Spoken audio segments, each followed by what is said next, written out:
ఏలూరు కలెక్టరేట్లో జిల్లా కమిటీ సమావేశం నిర్వహించారు. సమావేశంలో మంత్రులు నాదెండ్ల మనోహర్, కొలుసు పార్థసారథి, ఎమ్మెల్యేలు, జిల్లా అధికారులు పాల్గొన్నారు. జిల్లాలోని ప్రతి నియోజకవర్గంలో ఎంఎస్ఎంఈ పార్కులు ఏర్పాటు చేస్తామని నాదెండ్ల అన్నారు. రాష్ట్ర వ్యాప్తంగా కొత్త స్మార్ట్ రేషన్ కార్డులు త్వరలోనే అందిస్తామని తెలిపారు. చాలా లోతుగా చర్చించడం జరిగింది.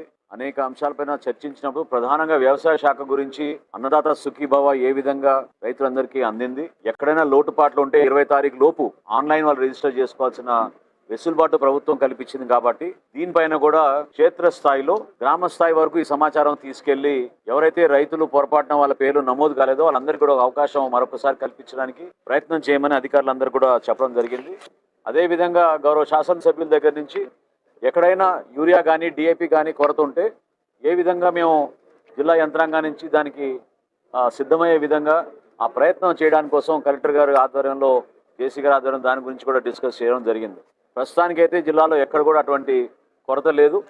రైతాంగానికి ఉపయోగపడే అంశాలపైన రాజీ పడే ప్రసక్తే లేదు. కూటమి ప్రభుత్వం వచ్చిన తర్వాత ఎట్టి పరిస్థితుల్లో కూడా ఆదుకుంటాం. అవసరమైతే వేరే చోట్ల నుంచి రేకులు కూడా తీసుకొచ్చి ఇక్కడ మన రైతాంగానికి అందుబాటులో పెట్టడానికి మేము నిర్ణయించుకున్నాం.